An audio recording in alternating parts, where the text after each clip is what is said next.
right now, I'm going to give it to Cheryl Railsback, who's going to teach the next section on avoiding chapter pitfalls. Cheryl? Thank you.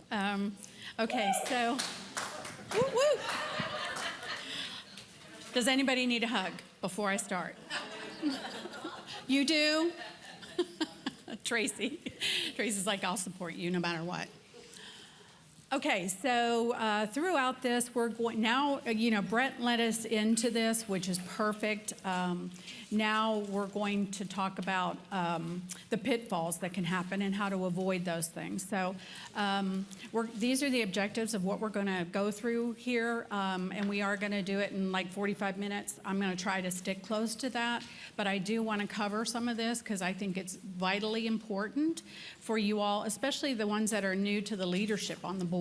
I feel like that this is vital information to help you avoid those pitfalls. So we're going to talk about standing on firm ground, how to let go when it's your turn to get off the board, off-boarding as we call it, avoiding cliques on the board, promoting an inclusive environment, and mentoring. So let's get started. Let's delve in here. So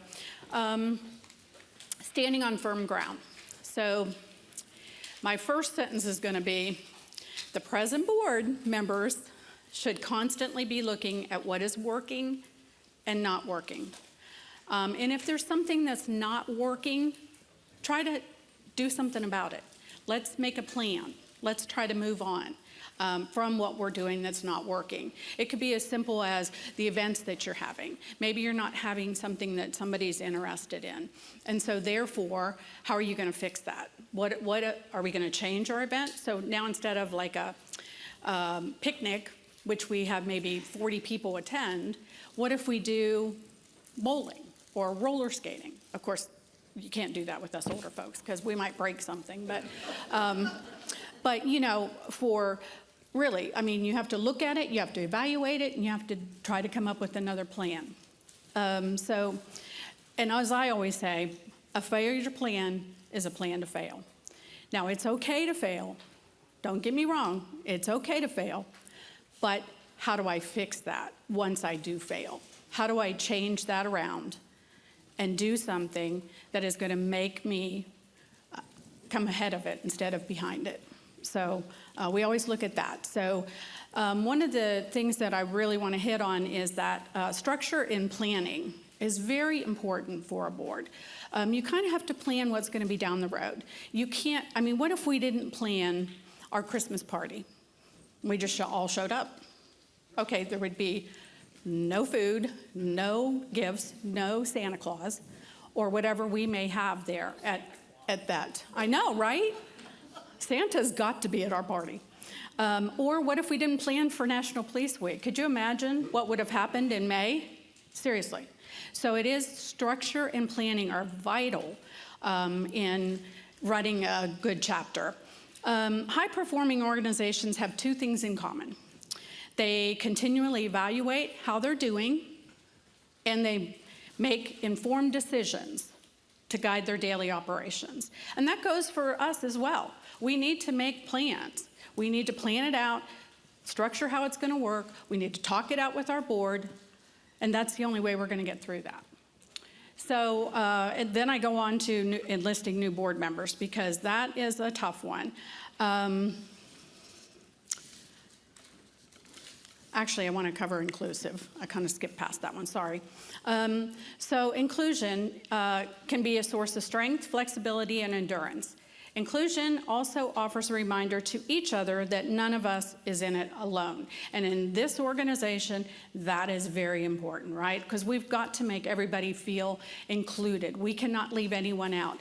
Don't just reach out to the spouses, or don't just reach out to the moms. You've got to be able to have the ability to reach out to everybody, every survivorship in your chapter. You've got to be able to reach out to them. You've got to be able to touch them and be real with them. Don't try to do it faking, because I think they're going to feel that and they're going to know it. So it's important for us to reach out, make everybody, every survivorship feel welcome in our board, in our chapter, sorry. So we're going to talk about enlisting new board members and how we can do that more. And Brent went into it. So I want to, that was great information that Brent gave us. And I feel like you're only as good as the people you surround yourself with, right? If you don't have a good team, you're not going to work well. One person, as one person, cannot run the chapter and run it successfully. So we've got to avoid having one person do everything. We've got to be able to include everybody and make it a team. It's only good as your people that you surround yourself with. And you can't do it alone. We just covered that. So 4 steps that will be helpful to y'all to recruit great board members. Create a list of your ideal board members that include the needed skills, talents, and connections. And I think that was mentioned earlier as well. Establish a committee of board members to be reasonable for recruiting and vetting new board members. Create a written board member job description and provide it to potential board members during the recruitment process. To include expectations, which is vitally important. What are you expected to do as a board member? Don't leave that out because they don't know that they have to attend an event or something. And you want to be sure that they know that they are required to attend that event. Meeting attendance, committee participation, attendance at events, etc., fundraisers. Develop a thorough orientation process which provides new board members with materials about the organization. Remember, some have, and I think this was brought up yesterday, some people, some survivors, have only had the experience of going to maybe their state memorial and National Police Week, and that's it. That's all they think we do. They don't know that we do anything else, right?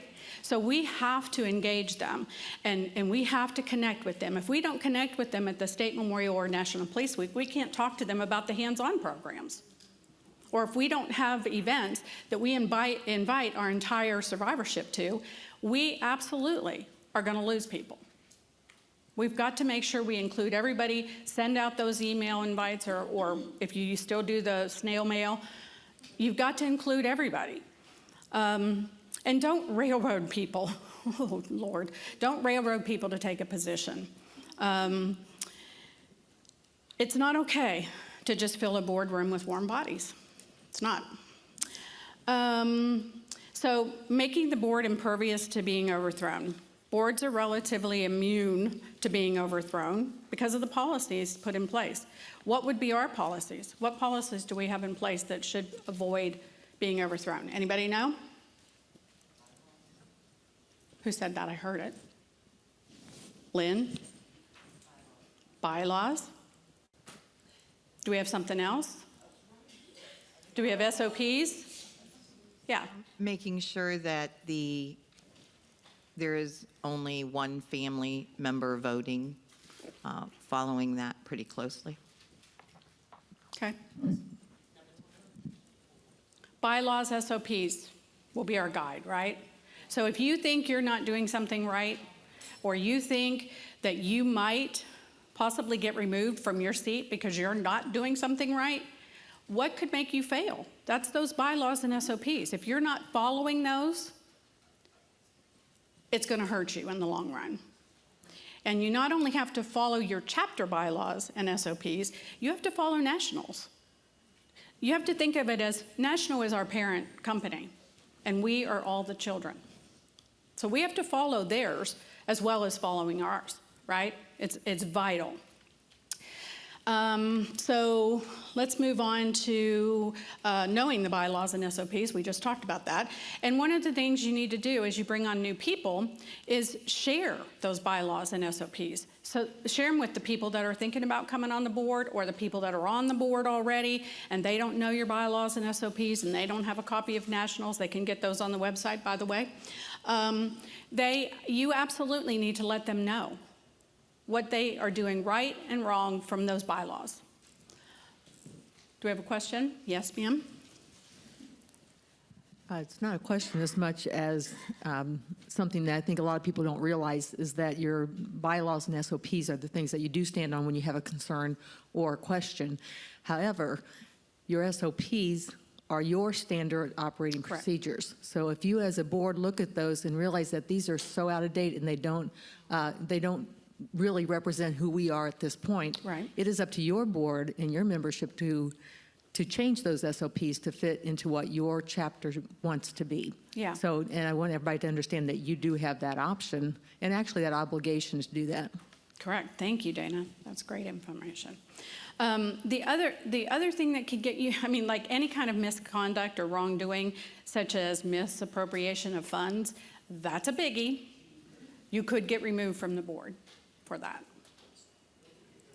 So you really don't want to do. Plus, you might spend a little time in a room you really don't want to be in. So, okay, so understanding and knowing core obligations. Here's 6 core responsibilities of nonprofit boards. Ensure effective organizational planning. Provide sufficient resources, knowing who to contact, right, for something. Make sure that the organization fulfills legal obligations. There's where your bylaws and SOPs come in. Provide proper financial oversight. How do we do that? How do we do that as a chapter? Audits. Yep. Quarterly financial reports. Improve the organization's public standing. How do we do that? Anybody know? Have a suggestion how we do that? How do we improve the organization's public standing? Get involved. There's one over here.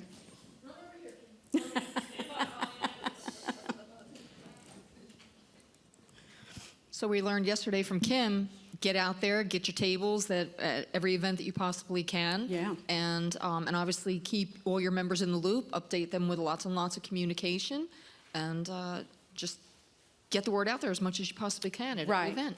Yep. And go to events because then they see your shirts and they wonder, oh, what are you all about? And, Correct. And, they keep looking into it. Thank you. Good information. Yeah, I was in the elevator yesterday with a group of ladies that are here that have the makeup or whatever it is, the body oils, whatever they're doing. I don't know what it is, okay? I don't know what it is. But they were very sweet, and they saw our shirts, and they wanted to know what it meant. And I told them, the only way we're going to get our names out there and get it to people to realize that we really are a legitimate organization is by wearing the shirt or letting someone ask you and tell them who we are and what we do. That's the only way we're going to get our name out there, and we've got to keep it positive. Always keep it positive. Organizational planning is perhaps the largest, most time-consuming responsibility. It really is. So let's talk about, that was all core, avoid getting stuck as board members. Oh, geez, how do we do that? Because I only have we only have maybe 2 people that really kind of want to be on the board. So what do? How do we improve that so that we have people that really want to be a part of our board? I think it's so important to see that the board members, like he said in the video, gamify it, that you have fun, and because people want to be a part of that then when they see that you're having fun, but you're still being productive and getting things done, and above all, you're respected. You Right. kind of aspire to want to be a part of that group, I think, when you see that there's a huge amount of respect and they're still having fun. Right. Anybody else? I heard something over here. I'm going to make him talk since he spoke up. I guess my mouth wasn't big enough. Recruit. Okay. How do you recruit? You talk to other members, say, we're a 2-year elected term, and we're already saying, hey, we're all termed out, so who's leading next year? Right. If you want to know what our jobs are, come talk to us. Ask us. We can tell you, not in a big meeting, and try to get you if you're interested in taking our positions. That way, get their interests, talk to them, try to recruit them. Okay, I like that. Yes, ma'am. Run up here, Kim. I'm coming. Come on, girl. Stand by. I just want to know what you're supposed to do when people are termed out and then they let somebody else that's been on there before run until they're termed out, then they rerun again. I mean, we have a problem with the same people running over and over and over again, and nobody else has an opportunity to run for the board. Right. Okay, well, you're not alone in that. Dana has a...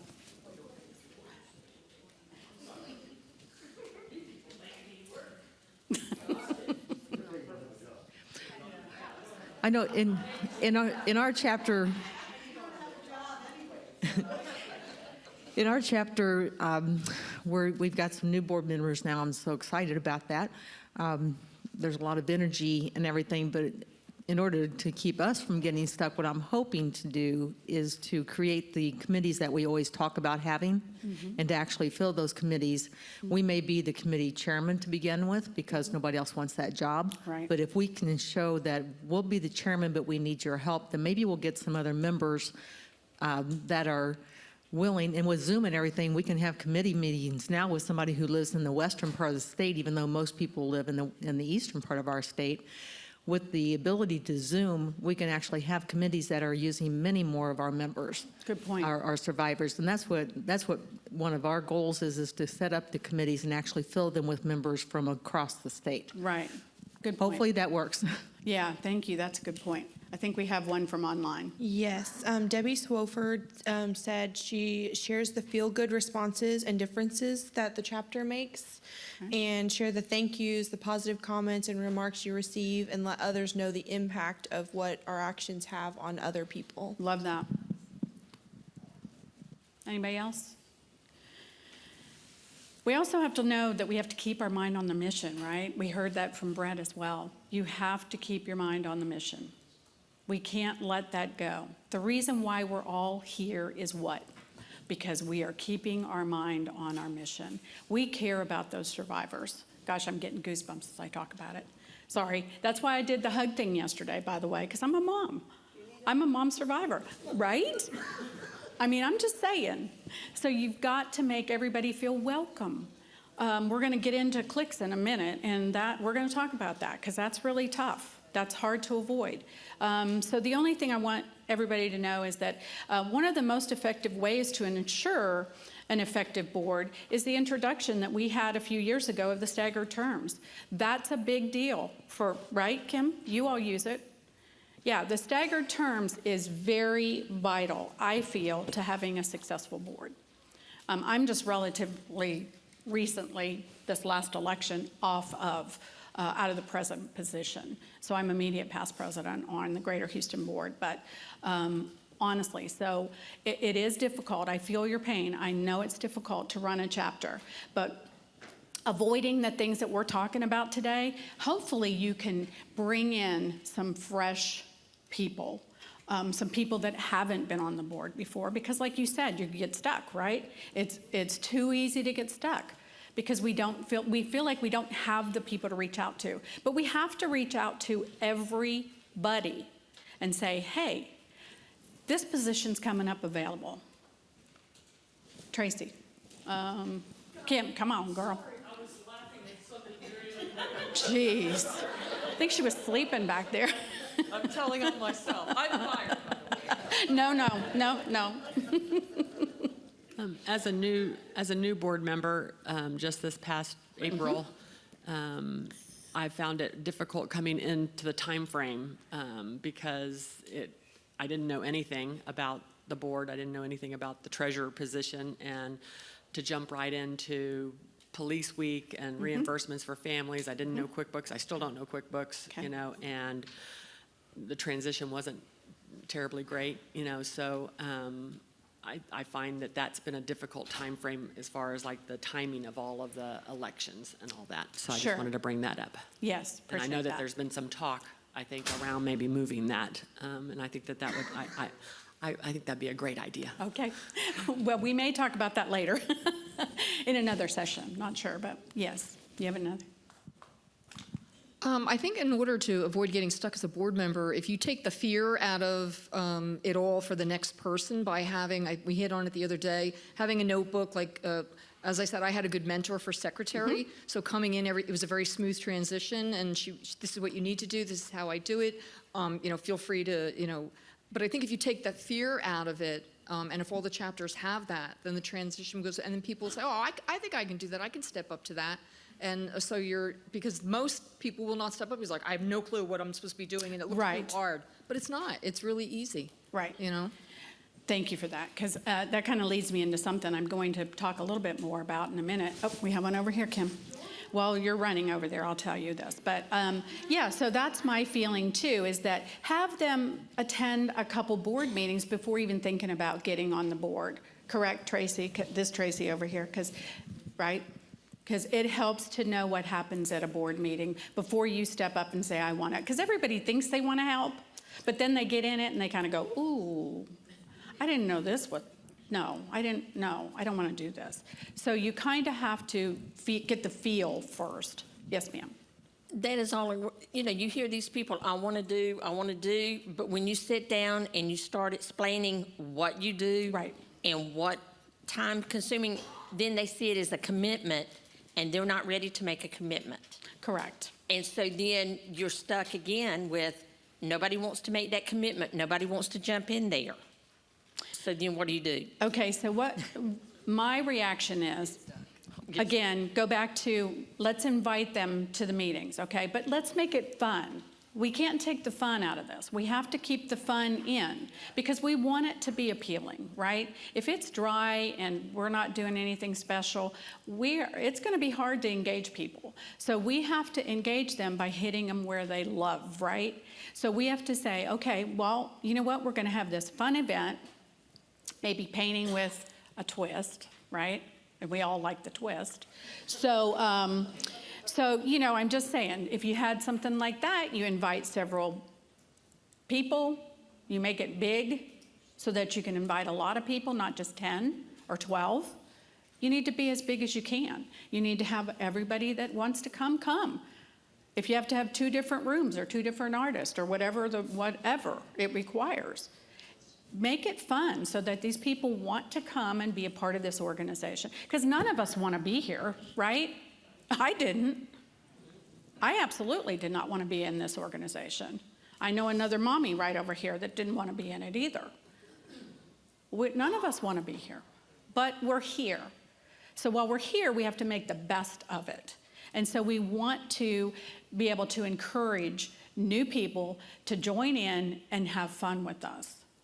Because you don't have fun. The first few years, you're still like crawling along, just trying to get out of it, just trying to get out of that fog. You're trying to find your way out of the fog. And it's too early to be on the board in a serious position. I feel like it's just difficult for you to be able to concentrate because you're still in the middle of your grief. So I think trying to find people a few years out, 3, 4 or so years out, is a better mix. Now, I know we have some that are fresher than that in this room, and I love that you're standing up for it. And I love that you've taken the position and the initiative to do what you're doing. But it is difficult, and we all know it. But the more involved that you can be, and the more things that you do in a positive manner, right, we can move forward. If we're negative about it, we're not going to move forward. We're not going to do anything to help ourselves move forward. That just isn't going to happen. Sorry, I forgot to turn the thing. Good. Shane was probably wondering. Succession plan. Oh, I'm sorry. So succession plan. I was going to talk about that too because that is another way. So look for people that have the strong points. You know what? Another thing. Look for the ones that aren't working a full-time job. Right, Kim? No, I'm not full-time.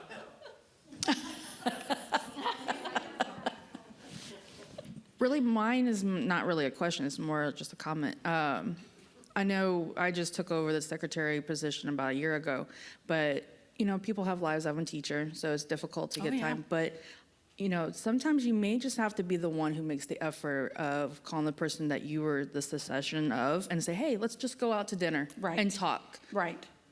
because people have lives, people are going to get busy. Yep. And you can't just rely on that person to make the first move. You need to also engage and be able to say, hey, I'm really serious about this position. Yeah. Let's have dinner this weekend, or let's get together, or whatever. Just, you have to make that effort. Right. And if everybody is involved, like all your officers on your board are, and if you have trustees and liaisons and that kind of thing, involve them. Because everybody doing a little something takes all the pressure off of one or two.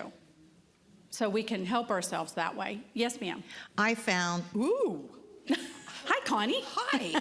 I found that many times when you're seeking people to replace you, there are people out there that have that skill, but they really want asked.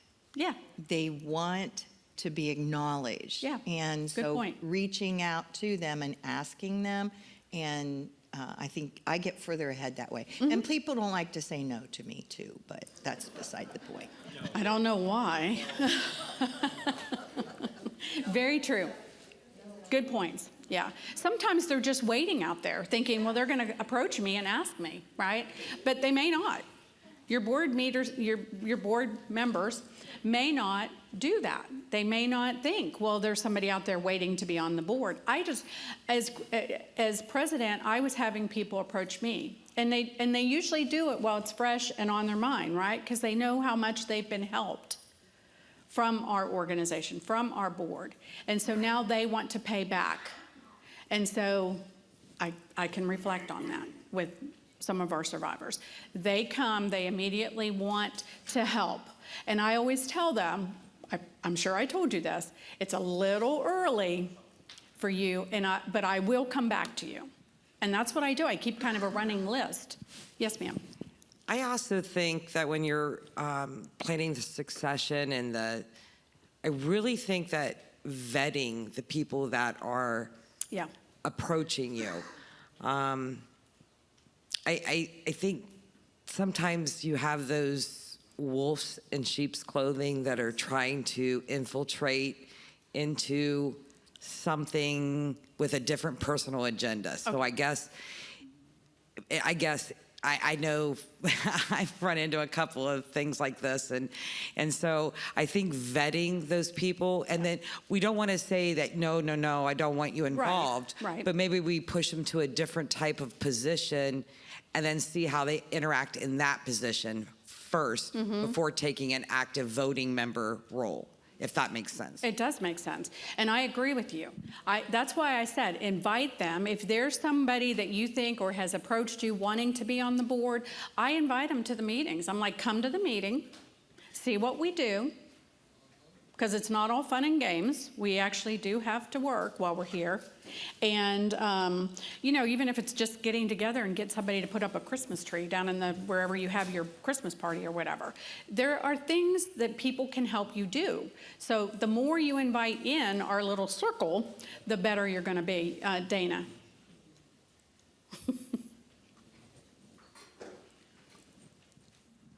I'm just going back to committees again. Okay. When you talk about your painting event and you invite a lot of people and you get them there, you see people are enjoying that and they tell you how much they're enjoying that. Say, we're looking for more opportunities to do things like this. If you have some ideas, we'd love for you to be on our committee. Yeah. I can't express how important the committees are for succession planning, because it lets them come in at a low level in a place that they are very interested in looking at. Yeah. And then they get that taste of, oh my gosh, this was so awesome. And they get that survivor helping survivor type vibe that the rest of us have that almost becomes an addiction in some ways. But they get to start at a level where there's not a lot of responsibility on them, but they get to have an impact. And then they can grow into more roles and they can see more of what's available to them. Right. So, I can't express enough how important I think having committees and filling them with people other than who's on the board, because that is a huge pool of succession planning right there. Right. I agree with you. Yeah, I agree. Was there another? Yes, ma'am. There was one on Zoom from Debbie again. Use Brent's advice and look in the mirror. Are you stuck in your board position, or do you have a passion for the mission? And then she also made the comment, make a commitment to shadow and advise the board member replacing you in their job. And I think that can work both ways. Sure. And then let them know they're not being set into unfamiliar role or alone. Right. And I don't always recommend that you bring somebody in right away as treasurer that you don't know, right? And they've never been on the board, they've never been to a board meeting, but they come to you and they say, I have accounting experience. Okay, I love that. But you know what? I'll put you on as a trustee. I would like you to be a trustee first. And a trustee kind of is that where we can put them until we see what they are all about, right? Because we want to make sure we have the right person. Somebody that's passionate about our mission and not about themselves, because that hurts a chapter. You cannot have people that are all about themselves and not the mission. Doesn't work. Doesn't work. I recommend always getting those people, as soon as you can, get them off the board, because it's not a good position to be in. Staying positive, this is not the time for negative comments as you deport the board. Stay positive, and that means everybody stays positive, right? Now we're gonna help them, that person, but we also do offboarding, as we say. But we want to make new board members feel welcome. So how do we do that? We think back to our first day on the board, and we think, what made me feel welcome when I went on the board? So I've been on the board twice, on my local board twice. I did it on after my first year anniversary. I was talked into taking the president position, and back then you could do president before you had another position on the board. It didn't matter. So I did that, and it was too early for me. I'm gonna tell you, it was too early, and I didn't realize it until in my second year of it, and I finished that second year, and I said, at that time, it was 4-year term.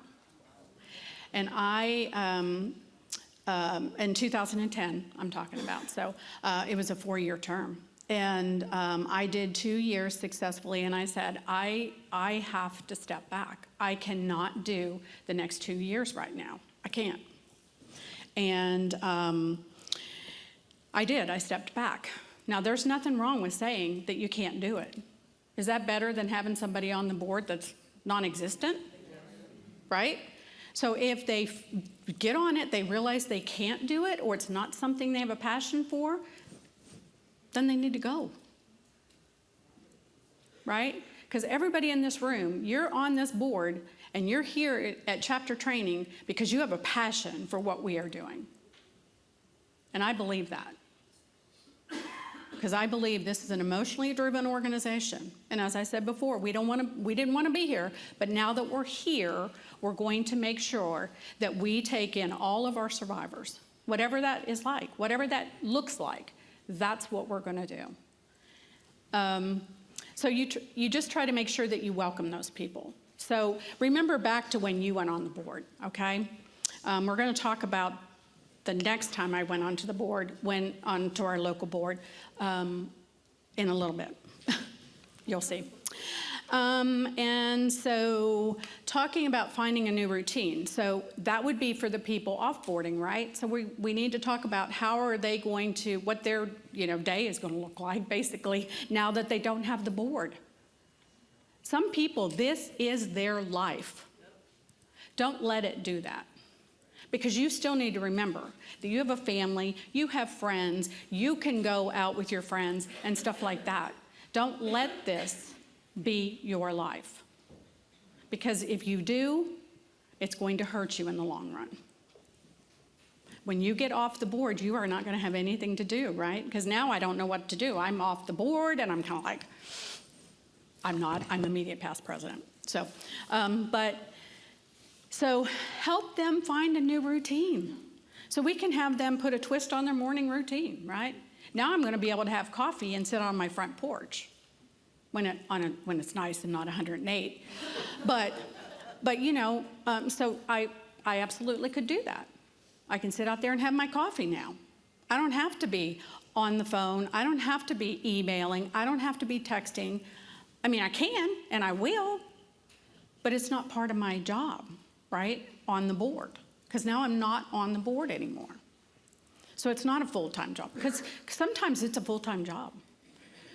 If y'all don't know, state of Texas has had a lot of line of duty deaths over the last couple years, like a lot. And it was really difficult to do anything else but prepare those people, right? Because we wanted to reach out to all of our survivors, all of our new ones, and all of our agencies. And you can't do that and do 10 other things because we had so many. And we meet with them, like right away. We meet with them 2 weeks after the funeral, we meet with them. And then we meet with the agencies and everybody else. And so I couldn't do that. I almost couldn't do it. And I had to share that responsibility with other people on my board because I couldn't do it all. But that's the object. We don't need to do it all. We are a team, and we have to work as a team. So another way to find a new routine is to rekindle an old relationship. So those of you that have just taken over the board, or this is your last year and you're getting ready to off board, these are some ideas for you. We're looking out for you because we want you to stay healthy, even though this may not be a part of your life anymore. You're still involved, and you can still be involved in the chapter. But it's not like you are obligated to make those texts, those emails, those phone calls like you are when you're on the board. Commit less time to the screen time. I don't know. I like to look at my phone. New exercise routine. I don't want to do that either. Let's not get crazy, right, Kim? I mean, go out with friends. Now, there's what I'm all about. There's what I'm all about. I think we have to get moving. He's telling me I have to go. No, she told me I could go a few more minutes if I needed to, right?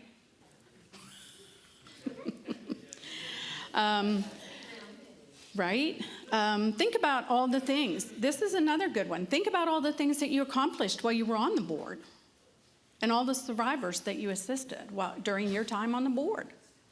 How successful that was for you. What a great accomplishment. Think about those things rather than trying to be negative and be a Debbie Downer and not be able to leave the board because you feel like you want to be a part of it. We're going to talk real quick about clicks because I think this is vital information. At the core, clicks take shape when people don't feel safe or comfortable, right? Would you agree with that? Yeah. Clicks can be means of self-preservation for someone. Some leaders are more comfortable with a small group and don't want to be welcoming to new board members.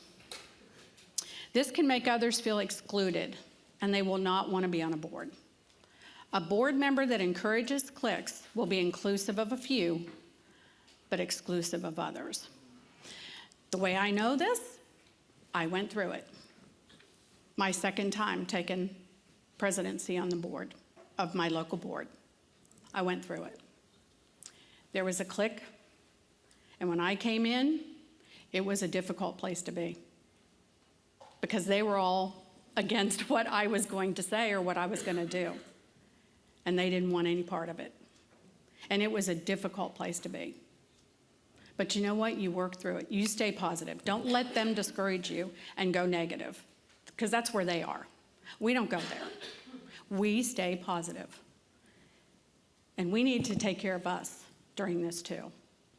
So I had to step back a little bit from them, and as the year progressed, it got easier because some of them moved or decided to leave their position.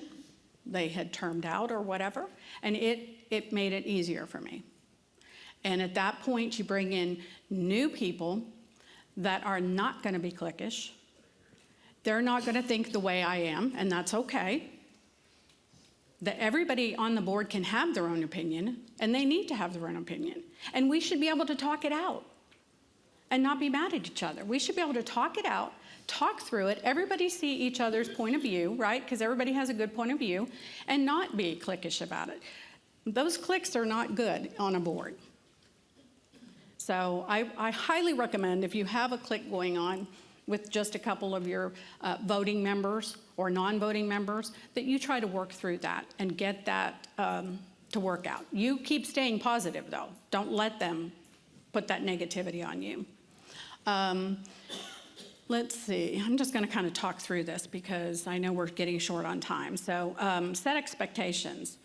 The respect has to start at the top. So your president controls what happens in that board, right? So your president of the board needs to keep things positive, needs to keep things, model behaviors and atmospheres, what's expected, how we all behave on the board, basically, right? We just don't go into that negative space, and we don't let the rest of our board go there. We all have to keep positive, all while we're having fun. Let's remember, we're having fun doing this. If you want to be inclusive, you have to be inclusive. If you want to trust, you need to provide transparency. Be willing to listen.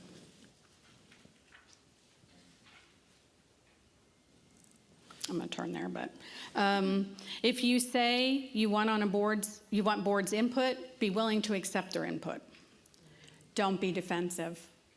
You have to be able to hear what they have to say, and you have to be willing to respect their opinion. You set the tone. If you set the tone properly, they will follow. They will follow you. That's the important thing. You need them to all think positive. Like-minded board members work better together, but that doesn't mean it has to be.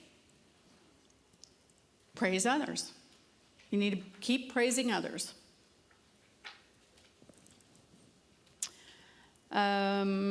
Set some clear guidelines for meetings and make them more inclusive, such as minimizing interruptions. One person speaks at a time, not everyone at once. Let everyone introduce themselves and tell something about themselves. I like to do that when I'm in a group. I want to hear their story, or I want to hear what they have to say about their officer. Make them feel included. Don't exclude people. Connect with board members on a personal level.